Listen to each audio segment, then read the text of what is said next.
like, we respect other religions. We call them people of the book. If you respect another religion, there's no wrong religion in that essence. Like, from your standpoint, because I am Muslim, because I have an imam who is not a messenger but an interpreter, is my religion wrong or askew in any context? A Muslim student bravely asks Cliffe, "Is my religion wrong because of this?" Cliffe didn't dodge the question. He lays premises pointing if Islam is wrong or not. Did Cliffe did justice to this question?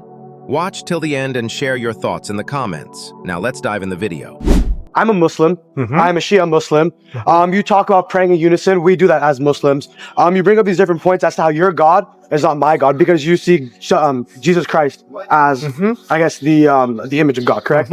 As God in human form. God in human form, okay. So then, Jesus is a prophet, Prophet Isa, within the Muslim culture. So as a Muslim, like, we respect other religions. We call them people of the book. If you respect another religion, there's no wrong religion in that essence. Like, from your standpoint, because I am Muslim, because I have an imam who is not a messenger but an interpreter, is my religion wrong or askew in any context? I have the utmost respect for Muhammad in the way, after growing up as an orphan in poverty, he makes one of the 5 pillars, almsgiving, giving to the poor. I respect that highly. I think that's absolutely fantastic. Secondly, I respect Muhammad for the way he led the Arab people out of polytheism into monotheism. I think that's outstanding. Obviously, where I disagree with Muhammad is regarding the identity of Jesus Christ. Who is Jesus? Obviously, the Quran teaches that Jesus is not God. He's a good prophet. Obviously, the Gospels of Matthew, Mark, Luke, and John insist Jesus claimed to be God, and he did things as God. He accepted the worship of people as being an appropriate response to him. So obviously, my question from my Muslim friends is, are you sure that Jesus is just a prophet? Obviously, Muhammad was not born till 500 years after Christ, so he never met Jesus. The eyewitnesses insisted Jesus claimed to be God. He accepted worship as appropriate. So, who is Jesus? I mean, if I look at the lessons of Jesus, like in my room, I have the Bible and then I have the Quran. And I've legitimately started reading both of them and pretty much just putting in my own synthesis as to the comparisons between the two. And as you go through these lessons, you see they are very similar in more than one manner, and probably every single manner except for the fact that Jesus is God or Jesus is not God and he is prophet. I think that's probably the start, like the largest difference between the two.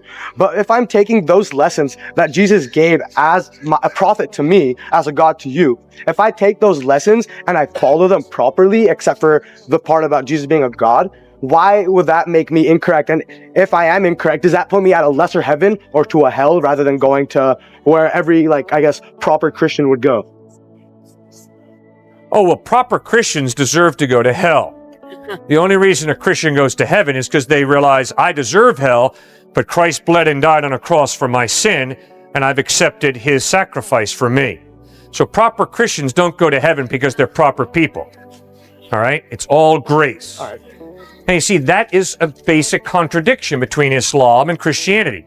You know, in Islam, you have to follow the 5 pillars, and you better do it well. And if you do it well, you go to heaven. And if you don't do it well, you go to hell. Jesus Christ says, no, you don't go to heaven by following the 10 Commandments or by following the Sermon on the Mount. You go to heaven because you realize, I am in desperate need of God's forgiveness, his mercy, his grace, and I throw myself upon Christ for that forgiveness, for that grace. You see, so you can't have it both ways. Either heaven is something that we earn and we deserve because we've kept the rules, or heaven is a gift that God gives us by grace. And so, as a Muslim, and so I'm a Shia, Ismaili, Imani, Muslim. I'm about 1% of the whole Muslim population. I'm this really small sect. And the very first line in the Quran, or anything that any of our prayers, is Bismillahir Rahmanir Rahim. In the name of Allah, the most beneficent, the most merciful. And essentially the way that we've been taught that from our Imam, the interpreter, Aga Khan IV, the way it works out is, man will sin, right? Like it's gonna happen no matter what. And the way that we've been taught, it is our goal to continuously approach and try to better ourselves. And we do need God for that forgiveness. And to me, it seems like what you preach is the same thing that I've been preached to my whole life. Okay, except that the question is, how does God forgive? Remember, God is unchanging, right? Correct. So you and I both agree, God is unchanging. Well then, if God is unchanging, how does he forgive me for my evil, for my wrongdoing. That's where the cross of Christ is so crucial. Because Christ claims that the evil that I have done has to be punished, because God is just. And forgiveness cannot contradict justice. God's not schizophrenic. At the cross, Christ lays down his life to absorb the just penalty for our wrongdoing, thereby offering us the option of forgiveness if we choose it. See, so obviously in the Quran, the idea of Christ going to the cross is unacceptable because God would never allow a good prophet to die such a horrible death, right? But in the Gospels, what we have is, they're not biographies. They focus on this cruel, crass death of Christ on a cross. Why do they focus on that? Because Jesus insisted that it's his death on the cross that's the linchpin. It's the key to reconciliation with God. It's the way God forgives us, by absorbing the penalty for our sin, thereby offering us forgiveness. So his justice is honored, and he offers mercy, forgiveness. So I guess it's kind of like in closing, right? My fear, the reason I ask this question is because my fear is, as a Muslim, if I don't do the proper things, and if I'm not the right religion, say I'm not say being Christianity is the right religion and like taking Jesus in, if that is the right thing, but I don't believe it, am I going to hell? And if I don't want to go to hell, should I convert? And if I convert and I do it out of fear, am I still going to heaven because I do it for the wrong reasons? Rather than for forgiveness, I do it for fear? Okay, good question. All right, we have to be brutally honest with each other.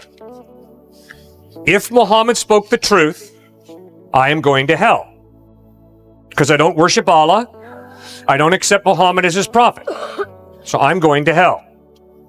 If Jesus Christ spoke the truth, and I reject Christ, his death on the cross, his deity, then I'm going to hell. So in this case, you're going to hell and I'm going to hell from each other's standpoints, correct? Correct. All right. According to Muhammad, I am going to hell. According to Jesus Christ, anybody who rejects him is going to spend eternity separate from him. That'll be hell. So, because we're thinking human beings, we had better ask ourselves, what is the truth? And we better follow the evidence. And if the evidence is that Muhammad speaks the truth, we better follow Muhammad. If the evidence is Jesus Christ spoke the truth, we better follow Jesus Christ. Or if the evidence is Siddhartha Gautama Buddha or the avatars of Hinduism spoke the truth, we better follow the evidence. Or if the evidence is that there is no God, we better be atheist. So then how do we tell, like, between Christianity and Islam specifically, all we have to compare are these two books, correct? We have these two books, we have scriptures that follow both of them. Good. We have a history that comes with both of them. Good. How do we know which one's evidence is more factual? How do we know which one's is more true? How do I know which one to follow and not end up in the wrong place? Because that is my fear. Good. Excellent question. First point, we better study both books to find out, are they accurate or not? Which is what I've begun doing. Good. And I think the evidence is clear. The Quran is reliable.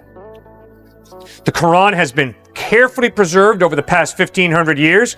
If anybody wants to try and maintain that the Quran is inaccurate, they're out to lunch. I am convinced. The evidence is very carefully preserved over the past 1,500 years. You have a very accurate presentation of what Muhammad taught. The same thing is true of the Gospels. Very carefully recorded, a plethora of manuscript evidence to support the reliability.